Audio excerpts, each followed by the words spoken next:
बहुजन समाज के बुद्धिजीवी साथियों, जय भीम, जय भारत।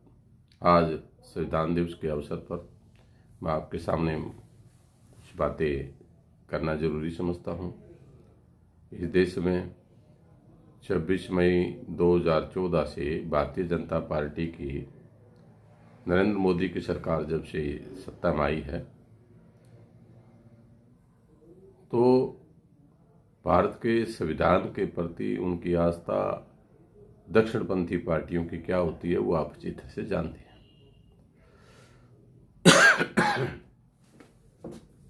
भारत का संविधान दुनिया का सर्वोत्तम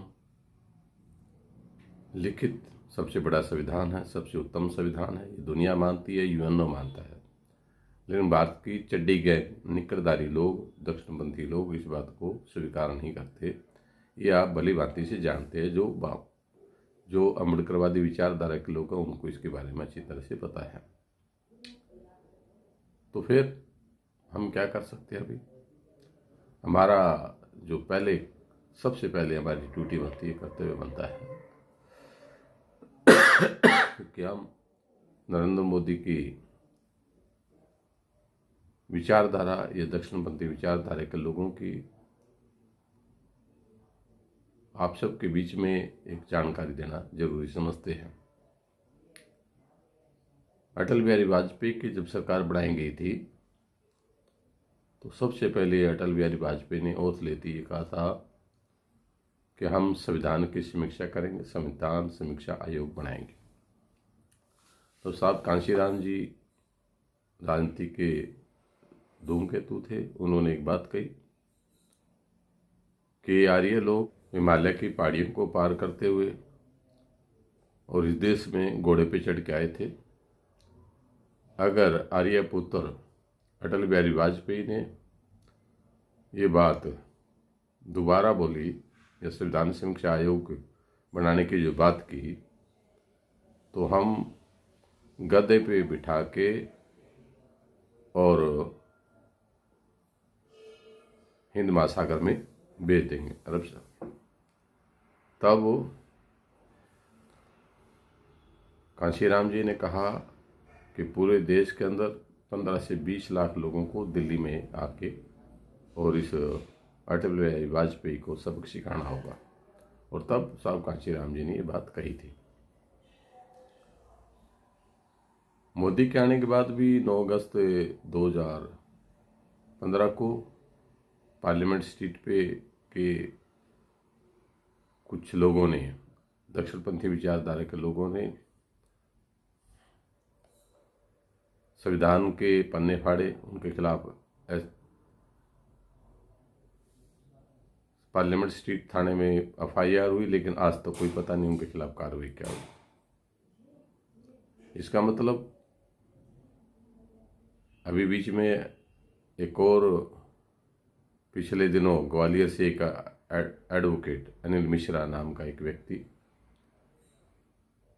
उसने तो इस बात के लिए क्लियर ही बोला कि संविधान बाबा साहब का नहीं लिखा हुआ, उसने किसी और अपने बाप का नाम लिया होगा। ये आप जानते हैं, मैं उसका नाम नहीं लेना चाहता। ये कोई अपना आप नहीं चलता, ये सारा काम ये करवाया जाता है। पिछले 2.5-3 सालों से कांग्रेस पार्टी के राष्ट्रीय नेता राहुल गांधी जी इस बात को समझ पाए हैं। उन्होंने भी संविधान की किताब हाथ में लेके और संविधान बचाओ आंदोलन चलाने की वो कोशिश कर रहे हैं। इसके प्रत्युत्तर में कांग्रेस पार्टी मुझे ऐसा करती हुई नजर नहीं आ रही, लेकिन फिर भी अम्बेडकरवादी लोग भी इसमें कुछ नहीं कर रहे। आप देख रहे हैं, संविधान बचाने की कोई कार्रवाई इस देश में ठीक से कोई करता हुआ नजर नहीं आ रहा।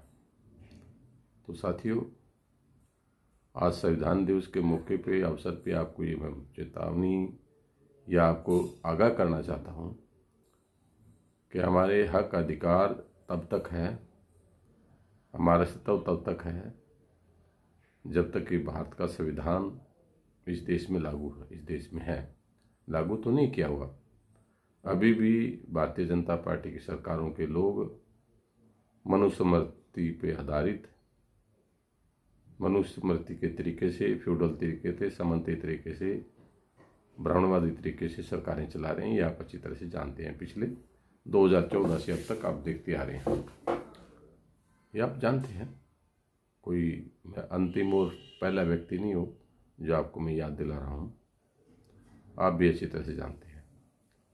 तो इसका इलाज क्या है? इसका इलाज ये है कि आपको इसके बारे में सतर्क होना होगा। जितनी ड्यूटी मेरी बनती है, सभी की बनती है, और इसके हिसाब से हमें इस रास्ते पे आगे बढ़ के लोगों को जागरूक करना होगा। जागरूक करने के लिए फेसबुक पे हो सकता है, यूट्यूब पे हो सकता है, सेमिनार टाइप में कुछ हो सकता है, व्हाट्सएप पे, इस पे तो मुझे लगता नहीं कुछ जागरूकता आएगी, क्योंकि ज़्यादातर मैसेज देखते ही नहीं, पढ़ते ही नहीं। ये कुछ चीज़ें हैं जो मैं आपके बीच में सिस्टम से रखना चाहता हूँ। बाकी तो आप समझदार हैं। नेक्स्ट वीडियो में कुछ बातें और रखूँगा। तो भारत का संविधान जो 26 नवंबर 1949 को 2 साल 11 महीने 18 दिन बन के जो तैयार हुआ था, आज ही के दिन उस संविधान को हम भारत का संविधान बाबा साहब के द्वारा जो लिखित है, और वो 26 जनवरी 1950 को भारत की संसद ने उसको स्वीकार किया। हमारी सबकी सबसे पहले फंडामेंटल ड्यूटी, जैसे फंडामेंटल राइट है ना, हमारी एक फंडामेंटल ड्यूटी भी है, नैतिक कर्तव्य, मौलिक कर्तव्य है कि हम इसके बारे में ज़्यादा जागृत करें, ज़्यादा लोगों के बीच में जाएं, ज़्यादा लोगों को ये बताएं। बाकी अगले वीडियो में चर्चा करेंगे। जय भीम, जय भारत। आपको लगता है कि ये पहल ज़रूरी है, सार्थक है, तो आप इस पर कमेंट कर सकते हैं। आपके कमेंट का अगली वीडियो में चर्चा की जाएगी। Thank you. जय भीम, जय भारत।